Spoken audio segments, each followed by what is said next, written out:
My brain says this, try this. The St. Louis Cardinals don't know what an infield fly is, and I guarantee they know what an infield fly is.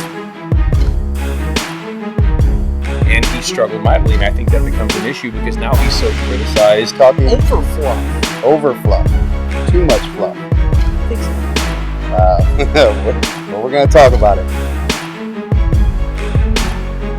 What's going on, everybody? Just wanted to take a brief second and talk about the Hitting Zone podcast and kind of what's going on over the next couple of months and kind of the future of the show. We are obviously hitting our high school baseball season for YBM, and so we are going to be putting the Hitting Zone podcast on hold.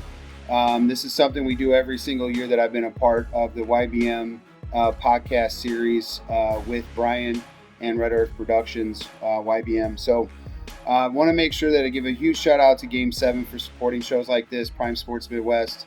They have the 3 locations with the one out here in St. Peter's still being worked on. But at the end of the day, huge shout out to the fans that are tuning in. Huge, big time to all the guests that have come on with me.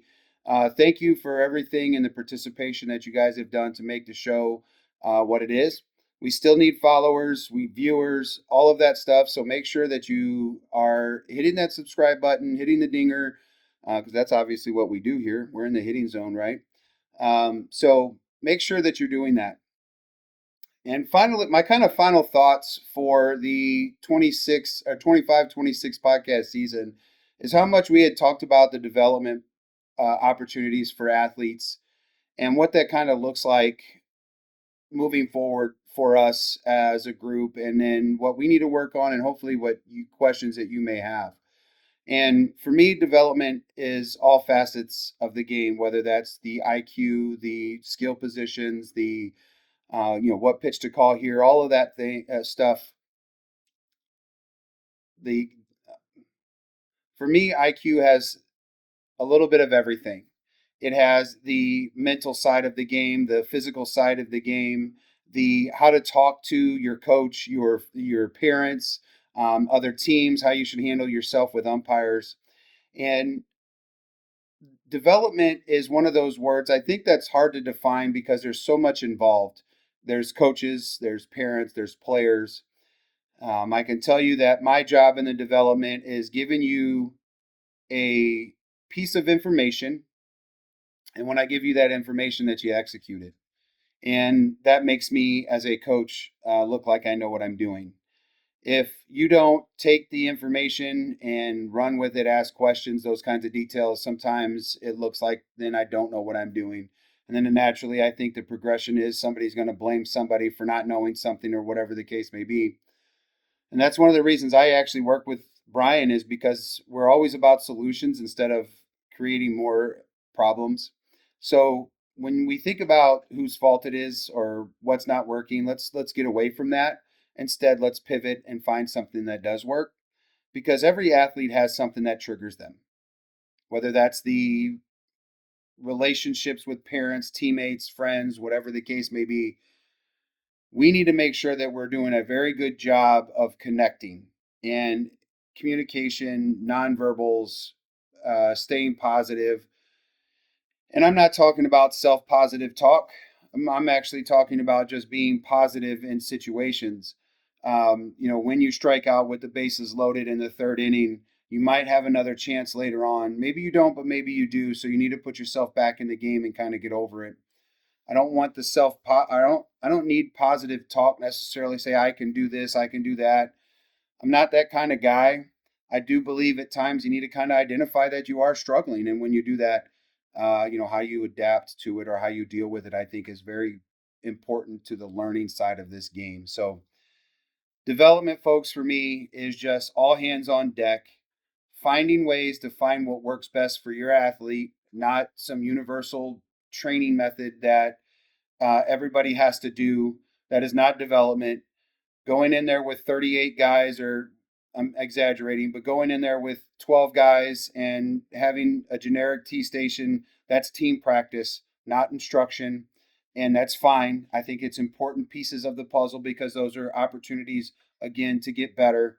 If you truly want something that helps your development, I think you need to find something that is an individual development plan or program for you as an athlete. What are you deficient in? We have so much information. What are your movement problems? Where are you deficient muscle wise? Your joints, the way that your hips move, the way that you the way that you produce force.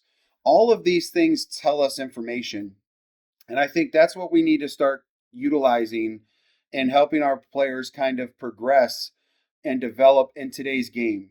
It's very different than when I played. I'm 46 years old, and I could tell you right now, if our coach told us to jump, we were in the air as soon as we heard that J. And we asked questions, and nobody got hurt, right? Um, that's kind of what it was like playing with our in the 90s, in the 80s and 90s, in the 2000s. We didn't ask a ton of questions. Now a ton of questions are being asked or they're being thought about. So let's make sure that we're doing a good job of coaches to create critical thinking. And I think that would help our athletes out long term, because then we have to have those responses.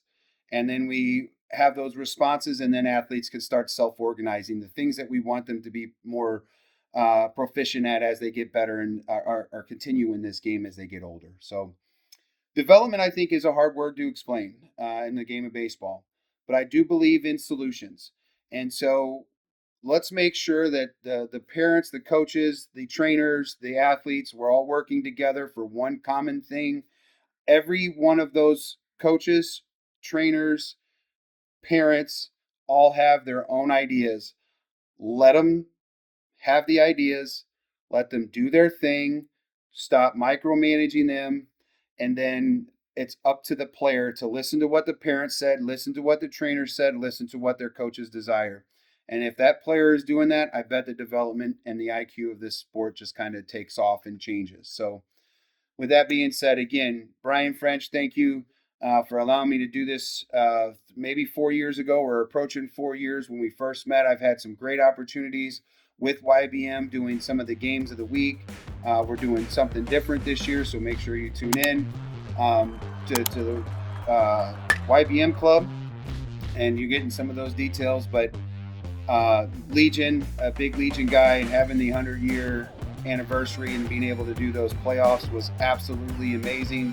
And again, huge shout out to Game 7 Baseball, Prime Sports Midwest, all the contributors that do the podcast hosting, and then of course all of the guests that have been on the Hitting Zone podcast and any of the other podcasts that Youth Baseball Midwest does.